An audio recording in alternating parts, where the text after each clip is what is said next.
You want to know the missing ingredient for your artwork? Because I'm going to show you through these two artists that submitted their artwork. Welcome to Art Mentor. My name is Sean, and I'm going to show you how to supercharge your artwork through step-by-step processes throughout this video today so that you can apply it to your own stuff and you won't believe the difference this will make. Let's go. So our first contestant today is going to be Sajiri Art. Go ahead and give them a like and follow on Twitter. They have some amazing stuff you're going to love. So Sajiri submitted this artwork right here, which is actually a commission for a client. Specifically, Sajiri is asking for help with anatomy and coloring in the style. However though, want to show you how you can add some additional mood into this so that we can supercharge this. Let's go. All right, y'all, so the first thing I want to encourage you is to just set the mood with some expressions, because as I take a look at this right here, they look absolutely very pretty, don't they? They have beautiful faces, but they're also just doing kind of blank stares, and they're kind of like, I'm gonna eat your face. Oh, I'm gonna eat yours first.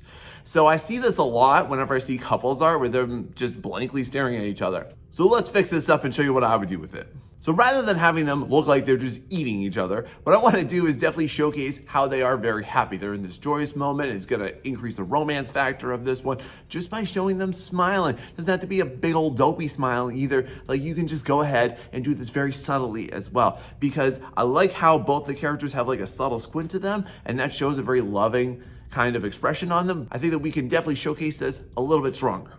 All right, so here we've got those expressions locked down, looking great. Next, I want to go ahead, I want to just touch up a few anatomical things that I'm seeing right now. All right, so starting this one off, first thing I want to touch up are those hands. I like the overall thought of them. However, though, I think that they could be a little bit more elegant, a little bit more graceful too. And especially like showing the female character's wrist a little bit more limp, I think would be a bit more appropriate, especially for this type of ballroom dancing scene. I'm also gonna go ahead and touch up the male character's chest. It looks a little small for the size of his shoulders there. And finally then too, I also want to go ahead and I want to touch up the male cat ears, because you'll notice how one is a little bit bigger than the other one. And listen, y'all, as you're going through all these struggles with your anatomy, I totally recognize it's difficult, okay? And that's why I made an entire video for where you can go and what you can do with this.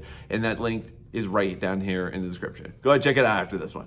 Now we got anatomy locked down here. I want to go ahead, I want to touch up some of the values and the light sourcing on here, because as I take a look at this, check this out. I see a couple different light sources happening. Like I see one coming up from the very, very top. I see one come from the top left. I see it coming from the front.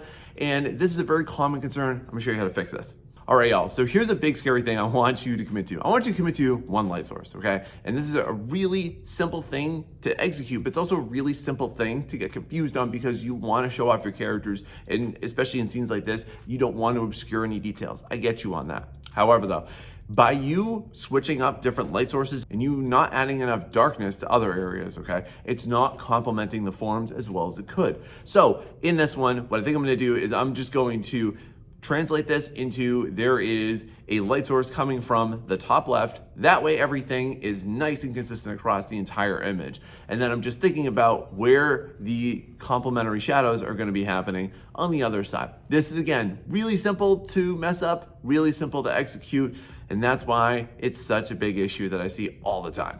All right, so now that we got that, look at how much more of this is popping at this point. But now, y'all, here comes some real secret sauce. I want to go ahead and I really want to emphasize just the mood of this piece here, because when I take a look at this one, it's beautiful and it's great.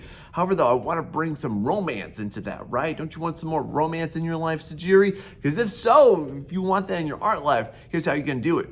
So as I'm gonna be inserting this into it really easy, I wanna go ahead, I wanna add a gradient map to the back. I wanna go ahead and I wanna add some more of those sunset colors right there. I wanna go ahead and add some warmth into the entire scene, because it's overall very, very cool. And that is something that I just want to slightly touch up upon.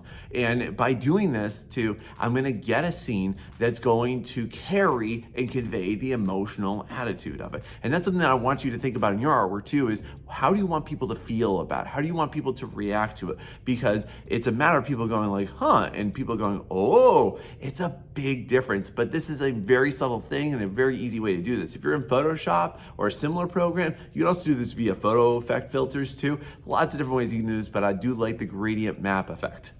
All right, so check this out. Now I'm feeling the mood of this, and I hope you are too, Fred, because now we got to go ahead. Let's add a little bit of that into some of the line art. So a big thing about Sajiri's art is I noticed their work across the rest of their platform is that they definitely like to use a lot of visible line art. Very cool. A lot of people do, and maybe you do too. One thing I'm going to recommend you do though is start to get in the habit of coloring your line art. So that's exactly what I'm doing here. Two easy ways to do this. Number one is you can do it manually and just add a clipping mask layer above your line art layer, and then you can go ahead and just color it with whatever color or colors you want to use. The second way is to go ahead and add a gradient map onto it. So for me, I think I'm going to take the manual approach to this, and I'm going to keep it from warm colors at the top to cooler colors towards the bottom. That way I'll just emphasize the overall lighting effect and the mood that I'm going for here. And next, I'm gonna go ahead and add something into the background here. I know you didn't say that you wanted this, but I'm gonna give it to you anyways, and this is how y'all are gonna do it too. All right, so I could take some time to just carefully paint out that background, but y'all, I'm gonna take the easier approach to this one, and I'm gonna photo bash into there. And if you don't know how to photo bash, y'all, I made an entire tutorial for you. It's right down in the description there,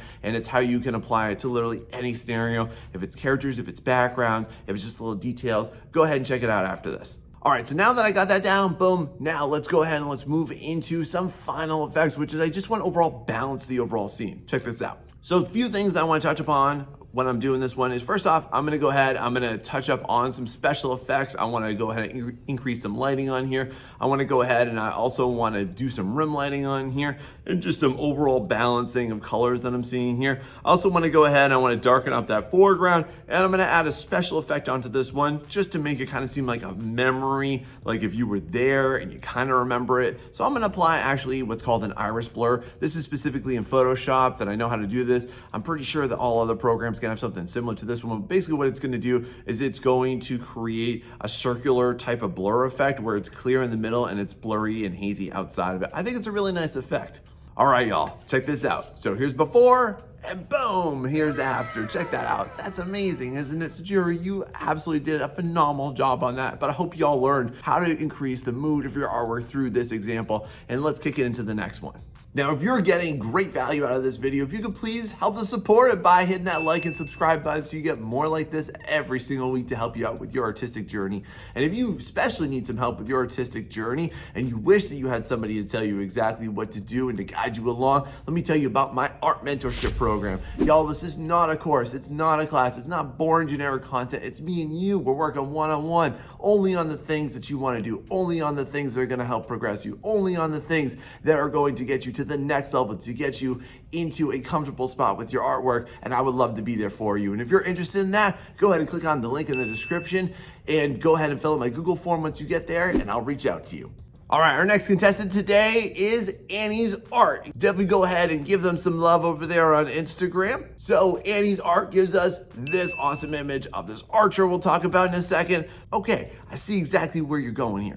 I think you got overall a nice scene. It's very believable. You got some great dynamics happening here. However, the one thing I want to do with this one so that it's not the same as the last one is I want to show you how this could look better if you did it in a night mood. And why am I suggesting that? Simple, because I've seen a lot of these daytime hunt scenes before, and if you want to make yours stand out, this might be something that you want to do, and I think you're going to love it too. So the first thing that I want to adjust here is definitely the background. As I take a look at your trees in the back, one thing I'm going to pick up on is that I just think that there is too much of a hard line aesthetic to it, and I think that that detracts from your character because it's the exact same complexity level.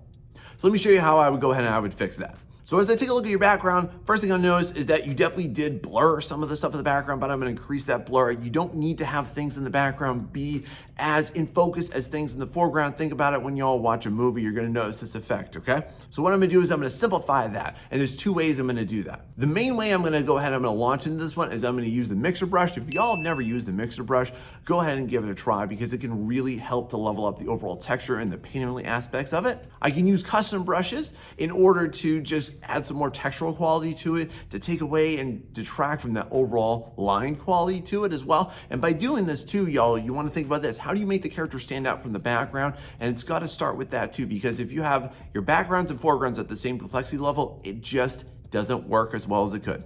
All right, so now I wanna go ahead and I wanna take this into more of a moonlit night theme and mood here, because this is to contrast what we already did. Y'all don't wanna see me do another warm palette, do you? No, friend, you need to show off some other skills, right? So that's what I'm gonna serve up to you right now.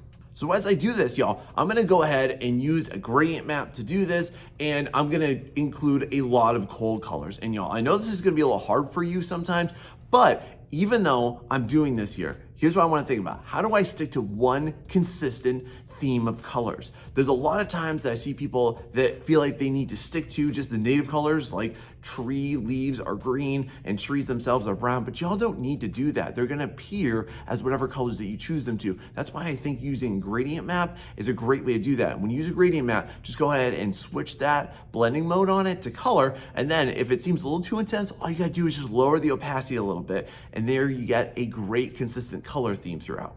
There we go. Check out how different that looks here, y'all. So much better, right?